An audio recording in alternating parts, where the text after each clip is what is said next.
¿Cuántos quieren aprender más de la palabra esta noche? Amén. Usted tiene que estar atento, Biblia en mano, lapicero, cuaderno, todo para que aprenda. Vean cómo se llama la enseñanza de hoy. Vamos a poner el título aquí en la pantalla para que usted lo anote. Mire qué lindo. ¿Cómo se llama la enseñanza de hoy? Esperanza que atraviesa el velo. Hoy vamos a aprender muchas cosas buenas de la palabra del Señor y vamos a hacer un ejercicio de aprendizaje. Ustedes saben, ¿alguien sabe aquí para qué se utilizaban las ciudades de refugio en la Biblia? ¿Alguien sabe acerca de eso? ¿Para qué eran las ciudades de refugio? Está en Números 35, está en Deuteronomio 19 y está en Josué 20. ¿Para qué eran las ciudades de refugio en la Biblia? Con esto quiero empezar esta enseñanza. Ponga bastante atención. Para que entendamos un poquito, vamos a Josué 20. Josué capítulo 20.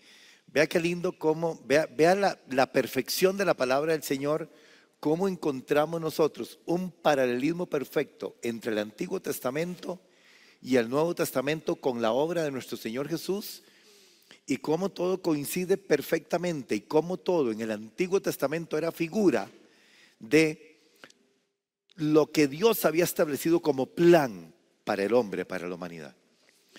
Vamos a Josué 20. Si usted anota, anote ahí. Todo lo que en el Antiguo Testamento está casi en un 97% es literal, es muy poco simbólico. Hay algunas cosas en el Antiguo Testamento que son simbolismo y que tienen algún tipo algún tipo de visualización escatológica tal vez o profética. Cuando digo escatológica tiene que ver con el cumplimiento de lo que está establecido que se cumpla y profetizado que se cumpla en tiempos finales, pero casi todo es literal. Cuando usted y yo estudiamos el Antiguo Testamento, todo es literal, lo que dice literal. Cuando Ezequiel habla o Daniel habla, hay algunas cosas que son tipologías, por eso yo lo metería como en un 3%, como una tipología o simbolismo, pero todo lo que en el Antiguo Testamento usted lee es literal, pero es figura. Ve, esa palabra sí la utilizamos. Es literal, pero es figura de algo de lo que Dios mostró después. Usted sabe que Dios no se saca nada de la manga, todo es perfecto. En la palabra de Dios todo es perfecto. En el plan de Dios y en el diseño de Dios todo es perfecto. Ni usted ni yo entendemos por qué estamos aquí, pero en la mente de Dios, antes de la fundación del mundo, ya usted estaba en la mente de Dios. ¿Usted lo puede entender eso? No. Trate de entenderlo, imposible entenderlo. Pero ni usted ni yo estamos aquí por accidente, se lo aseguro en un 100%. Estamos aquí por un plan y un propósito de Dios. Algún día lo sabremos, ¿por qué? Algún día usted sabrá, pero por el momento mientras estamos en el cuerpo no. Algún día usted sabrá, ¿y por qué, Señor, me escogiste a mí? Y había tanta gente y familiares y todo, pero el Señor le plació derramar su gracia sobre tu vida. Algo especial tenemos nosotros que no tiene todo el mundo. Tiene que ver con el corazón, tiene que ver con la vida, tiene que ver, pero algo especial hay en nosotros que viene de Dios y yo no lo puedo explicar. Ve, usted me puede hacer muchas preguntas bíblicas y quizás yo le puedo responder. Esta me declaro ignorante. No sé cómo responderle esto. No sé cómo responderle a usted cómo usted y yo estábamos en la mente de Dios antes de la fundación del mundo. Ni siquiera existía el árbol genealógico suyo para nada y ya usted y yo estábamos en la mente de Dios. Y Dios sabía que usted un día, 6 de septiembre del 2026, iba a estar aquí sentado. No hay ni una sola casualidad en la mente de Dios. Nosotros formamos parte de todo un plan eterno de Dios. ¿Por cuántas cosas ha pasado usted en su vida? Vea, yo estoy seguro que cada uno de los que estamos aquí sentados escribiría un libro de todas las cosas que le han a usted sucedido para concluir, para hacer una conclusión. Pero Dios me rescató. Usted tal vez puede decir, yo era una persona mal hablada, era una persona con vicios, era una persona que no quería nada con Dios, era una persona vengativa, era una persona que gastaba el dinero en vicios. Pero usted dice, pero Dios me salvó. Ese es el antes y el después de nuestra vida, ese es el testimonio. Eso es lo que tenemos que contar. Eso es lo que hay que decirle a los demás. Que el Dios que nosotros tenemos es un Dios que cambia porque te cambió a ti. Eres el testimonio más grande de la obra de Dios en tu vida. Cómo Dios te cambió, cómo Dios te transformó, cómo estabas en la mente de Dios antes de que todo, porque así dice la Biblia, antes de la fundación del mundo, te conoció desde antes de la fundación del mundo y te llamó. ¿Cómo pueden entender eso? Usted y yo estamos sentados aquí. Bueno, ustedes sentados, yo de pie. Pero no entendemos. Solamente sabemos que somos salvos por gracia y por misericordia. No porque seamos las mejores personas. Y no estamos aquí hoy porque seamos las mejores personas. Estamos aquí hoy por pura misericordia de Dios y por pura gracia de Dios. Porque yo le recuerdo, ¿verdad? Una cosa que me dijo una hermanita en la radio. Ella me dijo, pastor, es que a mí me falta mucho. Y yo le dije, a todos nos falta mucho. A todos los que estamos aquí nos falta mucho. Desde el pastor hasta el último que está allá. Porque si ya estuviéramos listos, entonces ya nos hubiera llevado el Señor. ¿Por qué a usted Dios le permite pasar por determinadas situaciones en su vida? Porque Dios lo está formando a usted. Hasta el último día que esté aquí, en esta tierra, Dios lo está formando. Todos los días. Nos permite pasar por cosas. Usted a veces usted se ha desesperado todos en algún momento. Ay, Señor, ¿y ahora qué va a suceder? Y yo siento que todo se me vino encima. ¿Y ahora qué salida hay? Y Dios siempre te da una salida. Siempre. Porque no estás solo, estás en un plan maravilloso del Dios poderoso. ¿Verdad? Qué lindo eso. Muy bien. Le voy a explicar un poco lo de las ciudades de refugio para poder entender la enseñanza de hoy. Vamos a leer Josué 20 del 1 como del 1 al, vamos a ver hasta dónde lo podemos leer. Vamos a leerlo como del 1 al 6. Josué 20 del 1 al 6. Para que vea qué interesante las ciudades de refugio y la tipología que tienen. Para que usted aprenda cosas nuevas.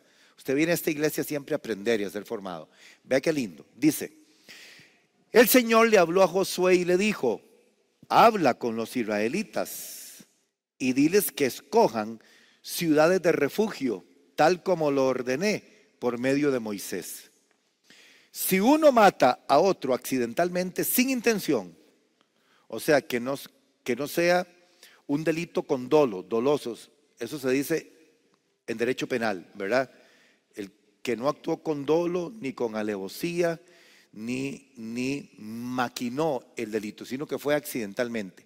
Las ciudades de refugio operaban solamente para esta situación, que fuera un homicidio accidental, sin dolo. Si era con dolo, debía inmediatamente de ser juzgado, pero Dios estableció esto. Fue Dios el que lo estableció. Vean qué bonito, dice. Habla con los israelitas y diles que escojan ciudades de refugio tal como lo ordené por medio de Moisés. Si uno mata a otro accidentalmente, sin intención, puede huir a una de esas ciudades para protegerse de la venganza del pariente más cercano del muerto. El que busque refugio en uno de esos lugares llegará a la puerta de la ciudad y hará su declaración ante los ancianos de la ciudad. O sea, tiene que confesarse, tiene que presentarse confeso, ¿verdad? Tiene que decir, sí, yo cometí ese delito, pero no fue con dolo, no fue intencionalmente, no fue ni con premeditación ni con alevosía, fue accidental. Entonces dice que se debía de presentar. Dice, entonces ellos le permitirán entrar y le darán un lugar para vivir. Versículo 5, 25. Si el pariente más cercano del muerto lo persigue, oiga, si el pariente más cercano del muerto lo persigue, los ancianos de la ciudad no entregarán al refugiado, pues mató a su prójimo sin intención y no por tenerle odio. El 6 ahora. Dice, pero el refugiado, estas eran las condiciones para el refugiado, o sea, para el que había cometido el delito. Dice, pero el refugiado tendrá que quedarse en la ciudad hasta que se presente ante todo el pueblo para ser juzgado. Ojo esto, no podía salir de la ciudad. Tenía que quedarse en la ciudad ante todo el pueblo para ser juzgado. Y hasta que muera el sumo sacerdote que en aquel tiempo esté en funciones. Vean qué impresionante esto. Es más, márquelo ahí, yo lo voy a marcar aquí, vea, lo voy a marcar aquí, vea. Lo voy a marcar aquí, lo voy a marcar, ya lo marqué. Marqué el 6, dice, pero el refugiado tendrá que quedarse en la ciudad hasta que se presente ante todo el pueblo para ser juzgado y hasta que muera el sumo sacerdote, que en aquel tiempo esté en funciones. ¿Vieron? Dice, después podrá volver el refugiado al lugar de donde huyó, es decir, a su propia casa y ciudad. ¿Qué es lo que dice? ¿Qué fue lo que estableció el Señor? Miren qué impresionante esto. Estableció, y eso está en el 20, está en el 19 de Deuteronomio, si lo quiere buscar, y está en Números 35. Qué bonito, ¿verdad? Vieran que yo me encuentro en la Biblia todo lo que tiene que ver con derecho, con leyes, con las obligaciones y con los derechos de todo ciudadano. Está aquí en la Biblia, está aquí en la palabra de Dios. Todo, mire, la articulación que tienen los códigos en derecho penal, en derecho civil, en todo tipo de derecho, está aquí en la Biblia. Y qué lindo que es armonizar esto. Yo me encuentro cada cosa que yo digo, mira, yo esto lo estudié en la universidad y está aquí en la Biblia. Y eso me impresiona tanto a mí, porque yo digo, nada, o sea, el hombre no ha inventado nada, todo viene de Dios, todo. Y ve aquí que Dios establece algo para una persona que comete un acto delictivo para protección de esa persona, pero esto tiene una figura, hermano, tan impresionante aquí que yo no sé si usted la captó, pero se la voy a explicar. Vean, lo que dice la Biblia es que las ciudades de refugio eran lugares específicos que Dios había establecido. Si usted sigue leyendo en los siguientes versículos, hasta el nombre de esas ciudades vienen ahí. Pero eran ciudades que estaban establecidas y Dios dijo, solamente esto opera para alguien que cometió un homicidio, pero no fue con culpa. Para ponérselo así más sencillo, ¿verdad? No fue con intención, sino que fue accidentalmente, fue accidental. Entonces, digamos que estaban los dos trabajando en un lugar y entonces el otro sin querer estaban moviendo así unas piedras grandes y sin querer una piedra se movió y entonces una roca se vino y golpeó al otro compañero en la cabeza. Fue accidental. O sea, había que demostrar que no era intencional, había que demostrar que era accidental. O sea, ellos iban siempre a una especie de proceso judicial y los mismos ancianos en la ciudad tenían que juzgar que el hecho fuera accidental, no doloso. Y si era accidental lo protegían. Pero habían ciertas normas en las ciudades de refugio.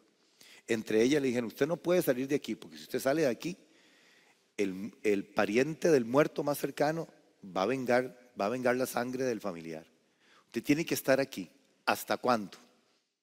¿Leyeron hasta cuándo? Tenía que estar en las ciudades de refugio. ¿Ah? ¿Ah? ¿Cuándo se podía ir? ¿Cuándo se podía ir él para su casa? ¿Cuándo? No, ¿hasta que qué? Hasta que muriera el sumo sacerdote, el que estaba en función en ese tiempo. Vean, no sé si ya el Espíritu Santo le mostró la figura que hay aquí. Esto simboliza culpa. Simboliza culpa que en nosotros existe desde que nacimos. Nosotros nacimos culpables. Culpables porque por el pecado de Adán y Eva, todos nosotros, la generalidad de los seres humanos, nacimos muertos y separados de Dios, destituidos de la gloria de Dios. Nacimos culpables, o sea, el hecho de nacer culpable significa no tenemos derecho a nada nosotros, desde el vientre de nuestra madre. Por eso David decía, en pecado me concibió mi madre. David se refería a todo eso porque es una realidad. O sea, nosotros nacimos sin merecer nada en este mundo. Nada. Nacimos culpables. Es más, vean ustedes que si Dios hubiera dicho, el hombre perdió su oportunidad porque yo le puse al hombre a sojuzgar en el huerto del Edén y le entregué toda la tierra y lo puse como corona de la creación, pero el hombre desaprovechó eso y me desobedeció. Por lo tanto, el por tanto de Dios es, yo declaro y sentencio a todo ser humano a muerte eterna, y hubiera actuado con justicia, porque eso era lo que merecíamos. Eso es lo que todos merecíamos. Y si Dios hubiera hecho eso, ¿sabe cómo hubiera actuado? Como un Dios justo. Pero sobre eso vino la misericordia y la gracia de Dios en nosotros. Por eso yo ahora les decía al principio, cómo uno tiene que estar agradecido cuando uno entiende esto, que nosotros nacimos culpables y sin derecho a nada. Nacimos muertos, nacimos separados de Dios. No merecíamos absolutamente nada.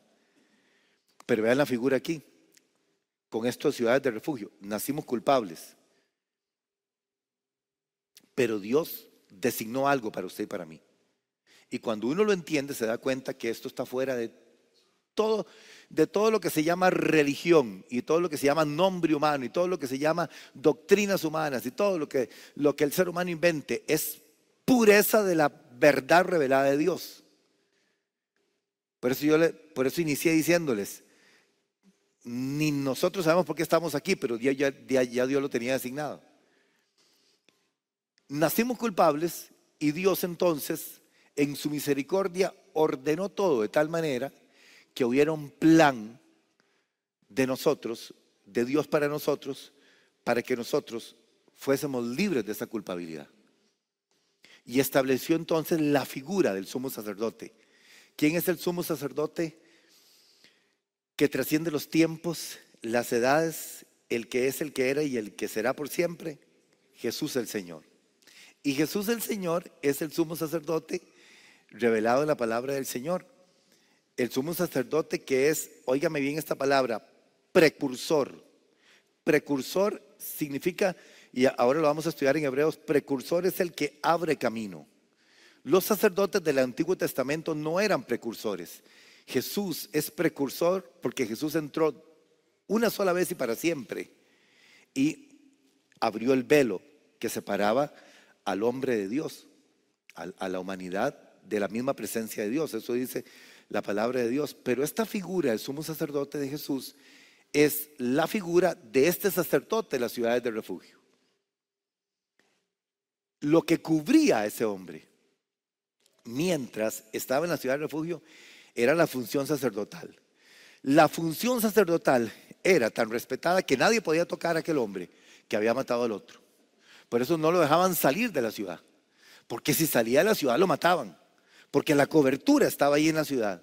Y el sacerdote, el sumo sacerdote que estaba en función, era el que protegía a la persona que podía ser condenada o podía ser vengada por el familiar. Cuando el sumo sacerdote moría, vean qué impresionante la tipología que hay aquí.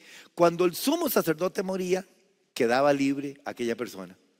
Entonces, la única forma que pudiera salir y ya estar libre y que no lo mataran los familiares del muerto era que el sumo sacerdote muriera. O sea, moría el sumo sacerdote y posiblemente había una notificación general de que fulano de tal, con nombres y apellidos, y me imagino que había muchas personas en las ciudades de refugio, que estaban ahí, quedaban libres por la muerte del sumo sacerdote. Exactamente en la figura de nuestro Señor Jesús. ¿Qué es lo que nos liberó a nosotros de la culpabilidad? La muerte del Señor Jesús en la cruz del Calvario. Por eso Satanás no tiene injerencia en tu vida. Si has sido lavado con la sangre de Cristo, si el poder de Dios ha venido a tu vida por la misericordia de Dios, Satanás y los demonios y el mismo infierno no te puede tocar, porque hay una evidencia clara. El sumo sacerdote murió por ti.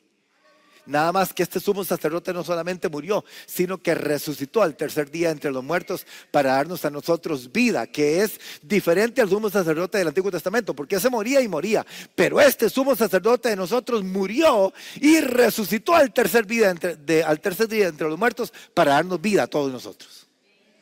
Y declarar nuestra libertad, que somos libres de toda culpa. Entonces, cuando nosotros nos venimos a un pasaje que les voy a dar ahora, para que usted vaya armando un bosquejo bien lindo conmigo, nos damos cuenta de que todo esto tiene una trascendencia tipológica maravillosa. El capítulo 6 del libro de Hebreos habla de esperanza. El capítulo 6. Y nos vamos a enfocar ahí. Vean ustedes que el capítulo 6 viene de advertir contra la apostasía. Y acto seguido aquí busca consolar a los cristianos con la promesa de Dios. Porque aquí el autor, el escritor de Hebreos, sabe que esta es una lucha de fe y que esto es para valientes, esto no es para cobardes, Este caminar en el Señor no es para personas con pensamientos simplemente religiosos, que voy a la iglesia para escuchar un poquito ahí lo que dice el pastor, pero sigo viviendo igual. No, esto se trata de perseverar todos los días hasta el último día de nuestra vida. Esto se trata de tener nosotros la mentalidad de llegar a la meta hasta el último día de nuestra vida. Por eso usted no puede estar dormido. Dígale que está a su lado. Usted no puede estar dormido. Ni dormido físicamente en este momento, ni dormido espiritualmente. ¿Cómo tiene que estar? Despierto. Porque esta es una carrera que tenemos por delante y la vamos a terminar cuando veamos un día al Señor cara a cara. Entonces, el autor aquí de Hebreos es lo que hace es consolar. Vean por ejemplo, Hebreos 6 como del 1 al 8. Leámoslo ahí, Hebreos 6 dice: por tanto, dejando ya los rudimentos de la doctrina de Cristo, vamos adelante a la perfección, no echando otra vez el fundamento del arrepentimiento de obras muertas de la fe en Dios. Está hablando de cristianos maduros. Mire lo que dice el versículo 2. Dice: de la doctrina de bautismos, de la imposición de manos, de la resurrección de los muertos y del juicio eterno. 3. Y esto éramos, si Dios en verdad lo permite. Porque es imposible que los que una vez fueron iluminados y gustaron del don celestial y fueron hechos partícipes del Espíritu Santo y asimismo gustaron de la buena palabra de Dios y los poderes del siglo venidero, dice el 6, y recayeron. Está hablando del cristiano que fue y que recayó de alguna manera. Dice: sean otra vez renovados para arrepentimiento, crucificando de nuevo para sí mismos al Hijo de Dios y exponiéndole al vituperio. Lo que dice aquí el escritor de Hebreos, eso es imposible. No puede suceder, no sucede. O sea, es imposible que el que fue perdonado, que el que conoció y pisoteó la sangre de Cristo, es imposible que haya un nuevo sacrificio para esa persona. Eso es lo que está diciendo aquí el escritor de Hebreos. Y dice en el 8, versículo 8, 6:8, Hebreos 6:8. Pero la que produce espinos y abrojos, dice, es reprobada, está próxima a ser maldecida y su fin es el ser quemada. Dice aquí la palabra del Señor. Vean lo que les voy a decir. Todo lo que está mencionando aquí el escritor de Hebreos es apostasía en la iglesia. ¿Qué es apostasía? Apostasía es debilitamiento espiritual. ¿Qué es apostasía? Apostasía es cuando a la gente le importa poco lo que dice la palabra del Señor. ¿Qué es apostasía? Apostasía es escuchar pero no obedecer. ¿Qué es apostasía? Venir a la iglesia, escuchar la palabra de Dios, pero no tener en el corazón, el deseo de cambiar, el deseo de poner la vida delante del Señor, el deseo de decirle al Señor: Señor, mira, te entrego esto no sirve en mi vida, esto me sirve de tropiezo, esto lo que hace es hacerme retroceder, yo no quiero esto para mí. Eso es lo que uno viene a la iglesia, cuando uno recibe una palabra uno dice: oh no, Dios me está hablando con esta palabra, yo tengo que hacer algo. Apostasía es debilitamiento, apostasía es perder la dirección.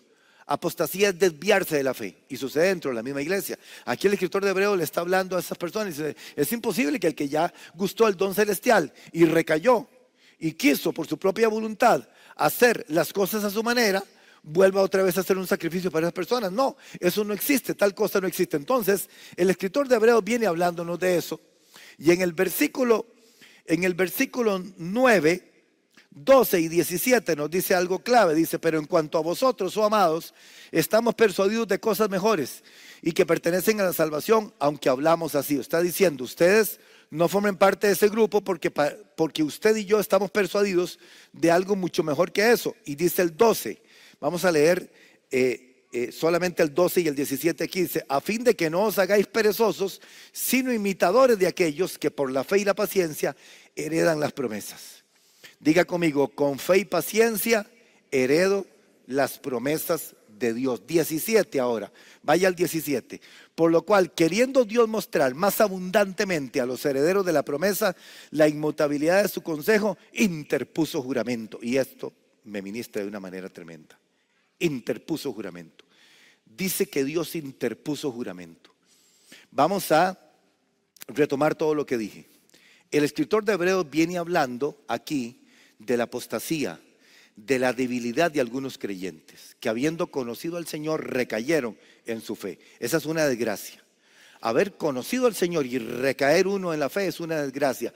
Pablo también le llama a esto naufragar en la fe. De compañeros que él tuvo en el ministerio y que naufragaron en la fe.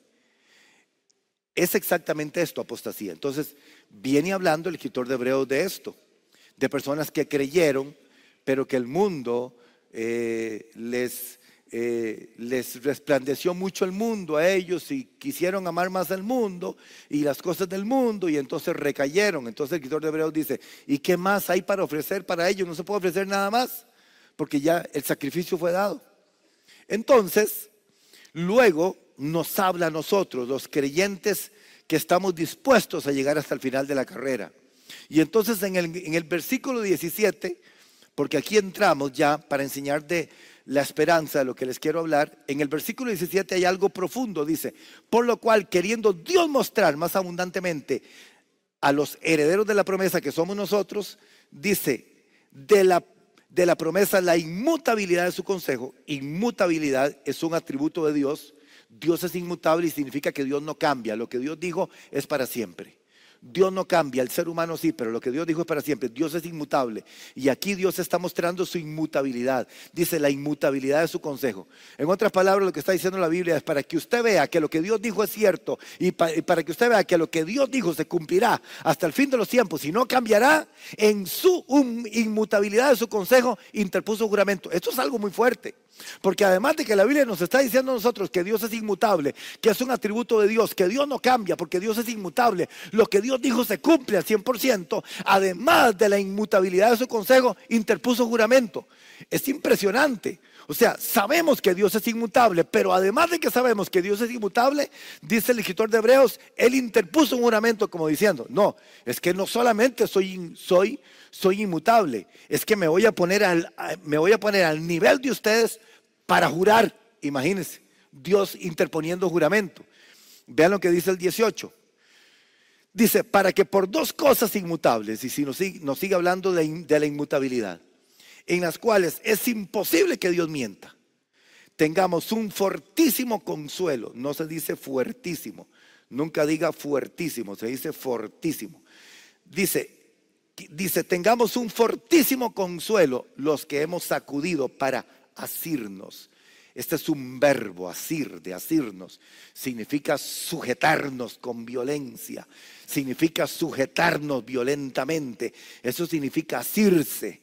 Diga conmigo: yo estoy asido del Señor. Estoy sujetado violentamente al Señor. Estoy asido de la palabra. Estoy sujetado violentamente de la palabra. Eso significa asir.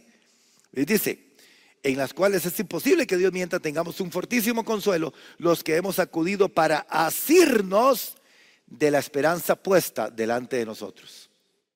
Ojo esta expresión, esperanza puesta delante de nosotros. 19 ahora. La cual tenemos como segura y firme ancla del alma, y que penetra hasta dentro del velo. Ojo aquí, marca el 19. El 19 está hablando de la esperanza, y dice que la esperanza la tenemos como segura y firme ancla del alma, y que penetra hasta dentro del velo. Dice la escritura, vaya conmigo al 20. Tiene que estar bien atento para que pueda entender esto, porque esto es para gente madura, para cristianos maduros. Si usted está pensando en los frijoles que dejó puestos, va a perder el hilo. Tiene que estar atento. Vean lo que dice el 20. Donde Jesús entró por nosotros como precursor, figura sacerdotal. ¿Vieron aquí la palabra precursor? Márquelo ahí, precursor. Solo el sumo sacerdote puede ser precursor. Es el que entra, es el que abre camino. Precursor, hecho sumo sacerdote para siempre, según el orden de Melquisedec. Ok, ahí, hasta ahí. La esperanza de la cual habla la palabra de Dios aquí no es la esperanza del que el mundo habla. La gente sin Cristo, la gente común en el mundo dice que yo tengo esperanza. Es que no, yo fui a una entrevista de trabajo, yo de ahí espero que me llamen. Tengo esperanza. Esa esperanza es del mundo. Es una esperanza que se la lleva el viento, así, pasajera. La esperanza del ser humano sin Cristo es una esperanza efímera, pasajera, porque no se fundamenta en nada. La gente dice que tiene esperanza, pero esa esperanza del mundo, separada de la fe y separada del caminar en Cristo, es una esperanza de nada, de nada, de nada. Nosotros verdaderamente sí tenemos esperanza, porque la esperanza de nosotros es pariente cercana de la fe. La fe y la esperanza van de la mano, están unidas, porque la palabra de Dios lo dice así. Entonces, Vean ustedes lo que dice aquí en la pantalla. La esperanza no nace de nuestra subjetividad. Eso significa no nace de mi parecer. No es subjetiva a mí mismo la esperanza. La esperanza es una proposición de Dios. Dios me propone a mí una vida de esperanza, no con palabras, sino con hechos. Es una propuesta delante de nosotros por Dios. Es un objetivo real, es el cumplimiento pleno de sus promesas en Cristo Jesús, que tiene que ver con lo trascendental. ¿Ve? Hoy vengo con esta palabra, lo trascendental, que tiene que ver con la herencia, con la resurrección de entre los muertos y con la gloria futura en nuestra vida. Esa es nuestra esperanza. Por eso nosotros no nos estancamos en nada, porque nosotros estamos en una carrera. Y en esa carrera que tenemos todos hay tropiezos en el camino, pero ningún tropiezo nos detiene, porque nosotros tenemos nuestra esperanza anclada detrás del velo, dice la palabra del Señor. Entonces, en la figura del Antiguo Testamento, recuerde que estaba el lugar santo y el lugar santísimo. Estaba el atrio, las puertas del tabernáculo, estaba el lugar de reunión del tabernáculo, estaba el lugar santo y estaba el lugar santísimo. ¿Quién entraba al lugar santísimo? Solamente el sumo sacerdote, y nadie más podía entrar al lugar santísimo. ¿Recuerda? Y la Biblia dice que el sacerdote llevaba unas campanitas y las campanitas tenían que estar sonando y le amarraban un mecatito y entraba al lugar. Era el único que podía entrar. Era el único. El sumo sacerdote no era precursor, porque otros sumos sacerdotes podían entrar al lugar santísimo en la historia. El único precursor es Jesús. Ven, aquí es donde está la figura de las ciudades de refugio que le dice al principio. Entonces, vean el sumo sacerdote. Supongamos que este es el lugar santísimo. Supongamos que ese sector donde está la cámara y todo es el lugar santo. Y supongamos que allá está todo el atrio del tabernáculo, donde venía la gente. Pero a este lugar, aquí, solamente podía entrar el sumo sacerdote. Vea, capte esta escena para que usted vea lo que dice la palabra del Señor y lo que nosotros somos. Vea, no pierda esta escena aquí. Supongamos que este es el lugar santísimo. Entonces, una vez al año, el sumo sacerdote entraba al lugar santísimo. Aquí derramaban la sangre de los animales en sacrificio por los pecados de la gente. El sumo sacerdote entonces entraba al lugar santísimo con la sangre ajena. Entraba al lugar santísimo con la sangre ajena. Y aquí sucedía la expiación por los pecados del pueblo. Si el sumo sacerdote entraba al lugar santísimo en una condición que no agradaba a Dios, caía muerto aquí adentro. Y nadie lo podía sacar. ¿Por qué nadie lo podía sacar? Porque nadie podía entrar aquí. Nadie. Y el que entraba moría igual. Entonces por eso es que el sumo sacerdote entraba y la gente estaba, ay, ustedes oyen las campanitas. La mamá le decía a los hijos, chiquillos, están sonando las campanitas. Porque todo el mundo estaba en la expectativa, ¿verdad? Si sonaba ahí que algo caía era, ahora sí, estamos mal. El sumo sacerdote cayó muerto ahí. Jalémosle el mecate porque ahí nadie puede entrar. Era el precursor, el sumo sacerdote. Ok, vean ustedes lo que dice aquí la palabra del Señor. Entonces, la figura, aquí había un velo. Este velo separaba al lugar santo, el lugar santo del lugar santísimo. El sacerdote entraba una vez al año con sangre ajena en el día de la expiación. En la figura aquí, ¿verdad? Del sumo sacerdote. No pierdan esta figura del sumo sacerdote, ni pierdan tampoco la figura del sumo sacerdote en las ciudades de refugio, porque todo tiene que ver con intercesión. Pero lo que les quiero enseñar es lo que dice aquí la Escritura en Hebreos capítulo 18. Vean que dice aquí en el versículo 18, dice dos cosas inmutables. Y esta es una revelación para nuestra vida. Dos cosas inmutables. O sea, aquí nos está enseñando la palabra del Señor. Vea que dice, para que por dos cosas inmutables en las cuales es imposible que Dios mienta, tengamos un fortísimo consuelo los que hemos acudido para asirnos de la esperanza puesta delante de nosotros. este versículo téngamelo ahí marcado, porque este versículo es clave para lo que les estoy enseñando.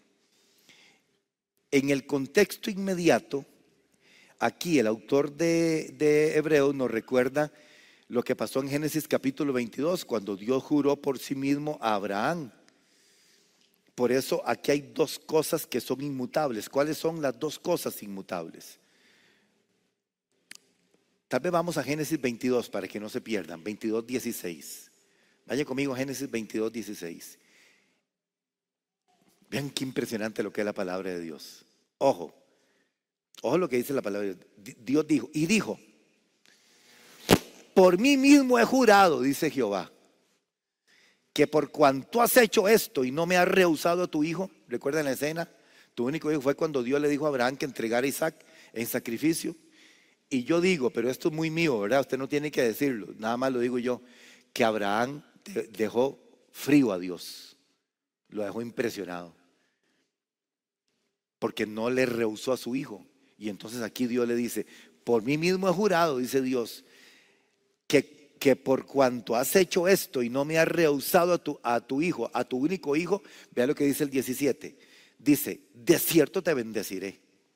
Después de que Abraham pasó esa prueba, dice: te bendeciré y te multiplicaré tu descendencia como las estrellas del cielo y como la arena que está a la orilla del mar, y tu descendencia poseerá las puertas de sus enemigos. Y vea lo que dice el 18. Dice el 18, 22:18. Dice: en tu simiente serán benditas todas las naciones de la tierra, por cuanto obedeciste a mi voz. Vea toda la bendición que le pronunció Dios a Abraham aquí. ¿La vieron? ¿Vieron toda la bendición? Ajá, pero vaya al 16. Otra vez, Génesis 22:16. Y dijo: por mí mismo he jurado. O sea, Dios a mí, aquí, Él mismo está interponiendo juramento. Él es inmutable, pero está poniéndose al nivel de Abraham, como diciéndole: Abraham, yo le juro a usted, que por esto que usted ha hecho, yo a usted lo voy a bendecir. Lo voy a multiplicar, le voy a bendecir su familia, le voy a bendecir su descendencia, lo voy a hacer a usted que usted sea una bendición donde quiera que vaya, y a usted le va a ir bien. Yo se lo juro a Abraham. Eso fue lo que Dios dijo. ¿Ven? Entonces, es Dios poniéndose en el mismo nivel de nosotros, para que nosotros comprendamos que Dios no miente, hermano. Que además de que Dios es inmutable, Dios te lo asegura. Entonces, hay dos cosas aquí que son inmutables, de las que habla el escritor de Hebreos: la promesa de Dios hecha a Abraham y a sus herederos, que esa promesa, hermano, Pablo la desempolvó para nosotros en Gálatas capítulo 3 versículo 16. Usted tiene que estar muy atento, porque yo le doy mucha palabra. A eso vine y yo me preparo para que usted aprenda, ¿verdad? Vean toda la trascendencia que tiene esto. Dios le jura a Abraham que lo va a bendecir porque Abraham fue obediente, ¿verdad? Y Dios le dice: Abraham, yo le juro a usted que yo a usted lo voy a bendecir y a usted le va a ir bien en todo. Pero resulta ser que esto fue tan impresionante que entonces Pablo viene en Gálatas capítulo 3 versículo 16 y nos recuerda a nosotros esto. Y dice Pablo aquí en Gálatas 3:16, dice: ahora bien, a Abraham fueron hechas las promesas y a su simiente.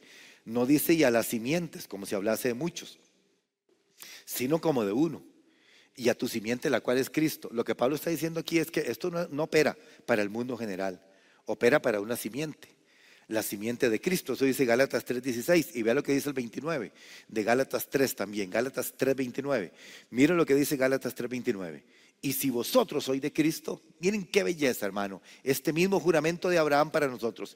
Y si vosotros sois de Cristo, ciertamente el linaje de Abraham sois, y herederos según la promesa. ¿Qué somos nosotros entonces? Somos gente bendecida. Diga conmigo: yo soy un bendecido de Dios. Diga conmigo: mis hijos son unos bendecidos de Dios. Diga conmigo: mi simiente es bendecida por Dios. Diga conmigo: y todo lo que yo hago y todo lo que mis manos tocan es bendecido y es prosperado por el Dios Todopoderoso, porque Dios lo dijo y porque Dios lo juró y porque Dios interpuso juramento. Dale un aplauso poderoso al Señor.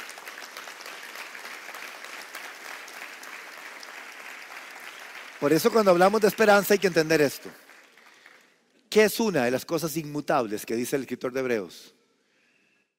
la promesa de la bendición de Dios para nosotros y para tu descendencia es inmutable, no cambia, y Dios lo juró.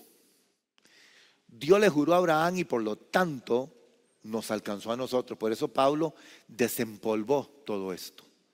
Creo que está en el 13 de Gálatas 3:13, si no me equivoco.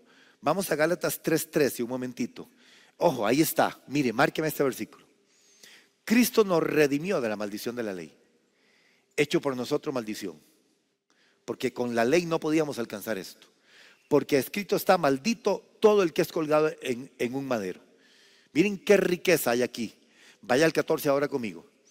Dice: para que en Cristo Jesús, ahora sí otra vez, la bendición de Abraham alcanzase a los gentiles. ¿Quiénes son los gentiles? Nosotros, los que no éramos pueblo de Israel, pero que fuimos alcanzados por la misericordia de Dios, a fin de que por la fe recibiésemos la promesa de Dios. Todo esto está en el juramento, y todo esto está en la inmutabilidad de Dios. Y todo esto nos enseña a nosotros lo que es vivir con esperanza. La esperanza de nosotros no es una esperanza que alguien inventó. La esperanza de nosotros está incluida en la inmutabilidad de Dios con juramento. Con juramento. Dios juró que a usted le tiene que ir bien. Dios juró que a usted le tiene que ir bien. No, creo que no han entendido. Dios juró que a usted le tiene que ir bien todos los días de su vida, porque Dios interpuso juramento conforme a lo que le dijo a Abraham. Ya, si usted se quiere seguir quejando, es cosa suya, o por desconocimiento la gente lo hace. Pero cuando usted escudriña la palabra y usted se da cuenta todo lo que tiene que ver con esto, y cómo nuestra esperanza verdaderamente está anclada dentro del velo, como dice el escritor de Hebreos, entendemos entonces que esto es inmutable, esto no cambia. No cambia. Usted es un bendecido de Dios. Eso no lo cambia nada. No lo cambian las circunstancias que te puedan pasar. Que un día te dijeron: mire, tenemos que despedirlo porque ya aquí estamos despidiendo trabajadores, tenemos que despedirlo a usted. Entonces usted llega a la casa diciendo: todo lo que dijo el pastor era mentiras. Mire, me despidieron del trabajo. Miren, yo no soy un bendecido de Dios. Mire, a mí me fue mal. ¿Cómo que es mentira? Eso no tiene que ver nada con lo que Dios ha dicho. Las vicisitudes que nos pasan y las cosas que nos pasan no tocan la promesa de Dios, que es inmutable para nosotros. Eso no significa que te va mal. Eso significa que hay vicisitudes en la vida, pero que la bendición de Dios está por encima de todas las cosas en nuestra vida, porque Dios lo designó así. Ahora, si usted quiere ver trivialidades en su vida, dice: ay, es que a mí Dios no me escucha. Usted ha visto cristianos hablando así: ay, a mí Dios no me escucha. Pastor, ore usted, que a usted Dios lo escucha y no a mí. Yo le digo: ¿dónde está el versículo bíblico? Si usted me lo saca, yo oro por usted. Dígame dónde dice la Biblia que Dios me escucha más a mí que a usted. Diga, ¿dónde dice la Biblia eso? Pero la gente tiene esas nociones en la mente, porque ni siquiera sabe lo que tiene. Y si usted no sabe lo que tiene, usted no va a heredar nunca. Usted tiene que saber lo que tiene. Pero usted, cuando viene a la iglesia, tiene que ponerle atención a enseñanzas como estas, que dice: Dios es inmutable, pero además de que es inmutable, juró. O sea, lo que he dicho no cambia, dice Dios, pero además te lo juro, como decían los chiquillos: te lo juro, mami, que no lo hice. Así Dios dice: yo se lo juro a usted, que por eso que usted hizo, le dice Dios a Abraham, de no rehusarme a tu hijo, le juro que va a ser bendecido a usted y toda su familia y toda tu simiente, y usted va a ser muy bendecido y a usted le va a ir bien en todo. Y después viene Pablo y dice: es que eso de Abraham también es para nosotros. Y nos dejó fríos totalmente, ¿verdad? Otra cosa inmutable: el juramento con que Dios interpuso o garantizó la promesa. Esto es inmutable y está en Hebreos 6:17. Las dos cosas inmutables que dice el escritor de Hebreos es esto. La promesa de Dios para nosotros, que le dio a Abraham y que se la juró. Y esto, el juramento con que Dios interpuso o garantizó esa promesa, está en el 17 de Hebreos 6:17. Vea lo que dice. Dice: por lo cual, queriendo Dios mostrar más abundantemente a los herederos de la promesa la inmutabilidad de su consejo, aquí otra vez está la palabra interpuso juramento. Interpuso Dios juramento. O sea, lo que Dios había hecho con Abraham, ahora nos lo viene a decir a nosotros en el nuevo pacto. Interpuso juramento. Y entonces inmediatamente, vea que en juramento hay un punto y coma. Inmediatamente nos lleva al 18. para que por dos cosas inmutables, en las cuales es imposible que Dios mienta, es imposible que Dios mienta, tengamos un fortísimo consuelo, los que hemos acudido para asirnos de la esperanza puesta delante de nosotros. O sea, lo que está diciendo aquí es que ambas cosas descansan, hermano, en el carácter inmutable de Dios. Es imposible que Dios mienta, es imposible que Dios se devuelva de lo que dijo. Entonces, la esperanza que nosotros tenemos no se sostiene de probabilidades, de tal vez, se sostiene de la palabra y del juramento de Dios. Por eso los cristianos vivimos con esperanza todos los días. Y esa esperanza no es igual a la esperanza del mundo. Esa esperanza tiene que ver con la inmutabilidad de Dios y el juramento de Dios. Bendito sea el nombre de Jesús. Entonces, en el versículo 18, vea, para que por dos cosas inmutables en las cuales es imposible que Dios mienta, tengamos un fortísimo consuelo, los que hemos acudido para asirnos de la esperanza puesta delante de nosotros. En otras palabras, los que hemos huido para refugiarnos, conforme a esto, de las ciudades de refugio de que les hablé, de la que les hablé antes. Nosotros hemos corrido a refugiarnos en Cristo. Él es nuestra esperanza, Él es nuestro sumo sacerdote. Con Él nosotros tenemos la garantía de que nos va a ir bien todos los días de nuestra vida. Ve ahora donde dice asidos de la esperanza. Esta esperanza, hermano, es la esperanza que nosotros tenemos en Cristo Jesús. Y me gusta mucho lo que dice 1 Pedro capítulo 1 versículo 3 al 5. Mire lo que dice 1 Pedro 1, 3 al 5. Dice: bendito el Dios y Padre de nuestro Señor Jesucristo, que según su grande misericordia nos hizo renacer para una esperanza. Ve que todo está ligado. Para una esperanza viva por la resurrección de Jesucristo de los muertos. Aquí está la figura del sumo sacerdote de las ciudades de refugio, ¿recuerdan? Esta esperanza viva en el 3, vuélvala a leer otra vez conmigo. Bendito el Dios y Padre de nuestro Señor Jesucristo, que según su grande misericordia nos hizo renacer para una esperanza viva por la resurrección. Déjeme aquí el 3 para explicárselo rápidamente. Por la resurrección de Jesucristo de los muertos. Ojo, aquí lo que dice es que estábamos condenados a muerte. Y esa ciudad de refugio, entonces, para nosotros representa a Cristo, que es la figura también del sumo sacerdote. Vieron que nos hizo renacer para una esperanza viva. ¿Cuál es la esperanza viva? La que está ligada a dos cosas inmutables por las cuales Dios no miente. El que nosotros somos bendición para siempre y el que Dios interpusiera juramento. ¿Vieron esto? Esta es la esperanza viva. La esperanza viva que tenemos nosotros es que nada puede cambiar esto. Que usted y yo ahora somos bendición de Dios por juramento y por inmutabilidad. Por juramento y por inmutabilidad usted y yo somos gente que camina en bendición en esta tierra. Y que siempre nos irá bien. Levante su mano derecha. Diga conmigo: a mí siempre me irá bien. Por dos razones. Porque Dios es inmutable y porque Dios interpuso juramento a Abraham, y esa promesa también es para mí. ¿Ve? Entonces dice: nos hizo renacer para una esperanza viva por la resurrección de Jesucristo de los muertos, figura del sumo sacerdote.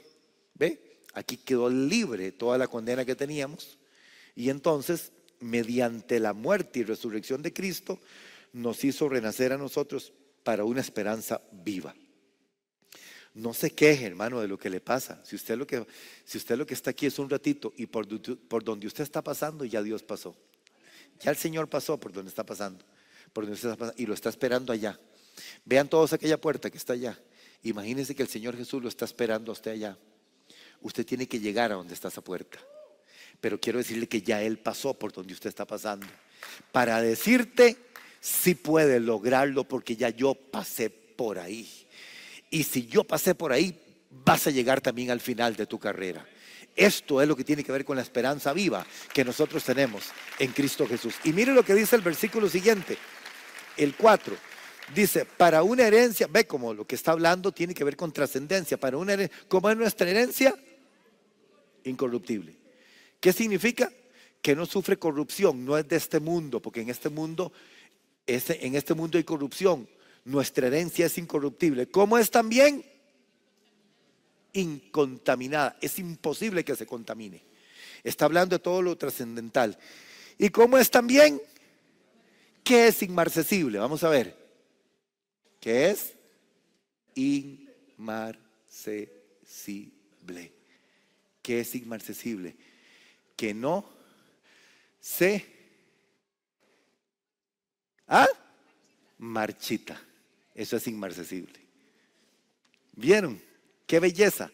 Es incorruptible, incontaminada e inmarcesible, reservada en los cielos.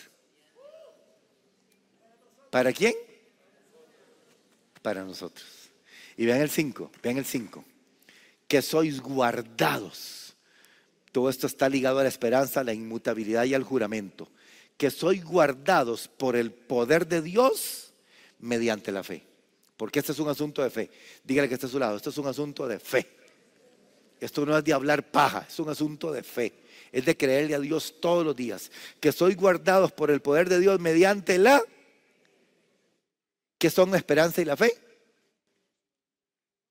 Familiares muy cercanos. Eso es la esperanza y la fe. Familiares muy cercanos.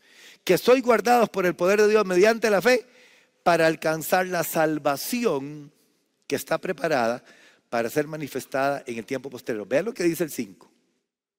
¿Leyó lo que dice el 5? ¿Cuántos alcanzaron la salvación? Levante la mano. No, Señor, está equivocado. No la hemos alcanzado todavía. Se nos ha anunciado que somos salvos. Nos sentimos salvos. Vivimos como salvos. Y tenemos la bendición en esta tierra de caminar como salvos. Pero no la hemos alcanzado. ¿Cuándo la alcanzamos? ¿Cuándo alcanzamos la salvación? Cuando lleguemos a la puerta, aquella que está allá. Ahí alcanzamos la salvación. Mientras tanto, caminamos como salvos, nos sentimos salvos, somos hijos y nos sentimos hijos. Usted tiene que saber que si usted se muere hoy, se va con el Señor. Ahí sí la va a alcanzar. Pero vea lo que dice Pedro. Otra vez, ahora que ya lo saben, que sois guardados por el poder de Dios mediante la fe. ¿Qué significa? Que todos los días Dios te preserva por tu fe, por tu esperanza, por el hablar correctamente, por el entender lo que Dios ha dicho en su palabra, por saber que lo que viene de Dios es para ti, que todo lo que dice la palabra de Dios tiene cumplimiento en nosotros, que a Dios le plació derramar su bendición y sus promesas en su palabra para que se cumpla en nosotros. Lo que Dios dijo no es para la silla, lo que Dios dijo no es para el árbol, lo que Dios dijo no es para la vaca, lo que Dios dijo es para nosotros, para sus hijos, para que se cumpla la promesa de Dios en nosotros. Entonces, vea la operación del Espíritu Santo, que nos está guardando todos los días mediante la fe. Usted no se puede apartar de ahí. Es la fe la que te guarda. Es la fe la que te protege. Te pueden pasar muchas cosas en tu vida, pero si tienes fe, eres guardado por esa fe. Y esa fe está ligada a la esperanza. Ve, nos guarda la fe. Mediante la fe somos guardados por el Señor. ¿Para qué? Este para es el propósito. Siempre que se encuentren el para en la Biblia es el propósito. El por qué no lo sabemos. El para siempre, casi siempre lo sabemos. Es el propósito, para alcanzar la salvación. ¿Ve? Dice que Él nos está guardando todos los días para que nosotros alcancemos la salvación. Que está preparada para ser manifestada en el tiempo postrero. Qué belleza. Y hay una coma. Bueno, hay un punto ahí termina la idea. En el tiempo postrero. Entonces, todo el pensamiento de Dios para nosotros tiene que ver con todo lo grande que viene para nuestra vida, y por eso nos enseña el Señor esto. Ahora, lo que quiero, hermanos, es que usted rápidamente le eche un vistazo conmigo, porque ya vi la hora, pero le eche un vistazo conmigo a Hebreos capítulo 6, versículo 17 de nuevo, en la figura del lugar santísimo. por la cual queriendo Dios mostrar más abundantemente a los herederos de la promesa la inmutabilidad de su consejo, interpuso juramento. Ya todo eso lo hemos aprendido. 18. Para que por dos cosas inmutables, en las cuales es imposible que Dios mienta, tengamos un fortísimo consuelo, los que hemos acudido, para asirnos de la esperanza puesta delante de nosotros. O sea, Dios puso la esperanza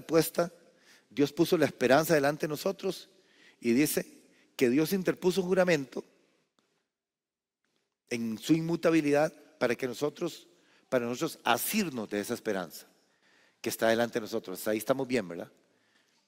Esa esperanza tiene que ver con el juramento de Dios, tiene que ver con la bendición de Dios a nuestra vida, pronunciada a Abraham en Génesis 22, y que Gálatas de nuevo nos lo dice claramente que es para nosotros. Pero entonces, vean lo que dice el 19. Quedamos en que estamos asidos de la esperanza, ¿verdad? O sea, sujetado fuerte de la esperanza. Pero vean lo que dice el 19, la cual tenemos como segura y firme ancla del alma, y que penetra hasta dentro del velo. Este versículo, déjemelo aquí, porque este versículo es de lo más profundo que yo he leído en el Nuevo Testamento. Dice que esta esperanza la tenemos como un ancla segura del alma. Cuando se refiere al alma, está hablando de lo trascendental en el ser humano. Está hablando de lo eterno. Esta ancla, esta esperanza es una ancla segura en el alma y penetra, entonces ahora sí, otra vez la figura del lugar santísimo. Dicen que esta ancla penetra, se mete detrás del velo. Vean, ahora estamos en la figura de lo celestial. Ahora su mente no tiene que estar puesta en el lugar santísimo del tabernáculo, sino que tiene que estar puesta ahora en el mismo trono de Dios. Porque cuando dice, la cual tenemos como segura y firme ancla, y que penetra hasta dentro del velo, entonces imagínense esa ancla que es la esperanza de la inmutabilidad y del juramento de Dios, anclada en el mismo trono de la gracia. Imagínense el ancla de la esperanza anclada aquí, detrás del velo, en el mismo trono de la gracia. ¿Qué significa eso? Que definitivamente lo que Dios ha dicho y lo que Dios ha prometido acerca de nosotros en esta vida y en la que viene, tiene 100% de seguridad de cumplimiento por juramento y por inmutabilidad de Dios. Y el 20 dice, donde Jesús entró por nosotros. Ok, otra vez la figura del sumo sacerdote. Esto es como para decirnos el principio de legalidad de por qué. Donde Jesús entró por nosotros como precursor. Precursor significa entró por primera y por única vez. Eso significa precursor. Esta es la operación del sumo sacerdote. Precursor, hecho sumo sacerdote para siempre, según el orden de Melquisedec. Eso significa nada puede cambiarlo, nada puede quitarlo y nada puede desaparecer lo que Dios ha dicho y lo que Dios interpuso ya como juramento para nosotros. Eso significa, usted no es cualquier persona en esta tierra. Usted es una persona que camina en las promesas, en el juramento de Dios, en la inmutabilidad de Dios y en la esperanza de Dios para lo grande y lo maravilloso que Dios ha dicho que tiene para usted y para mí. ¿Qué le parece? Póngase de pie esta noche.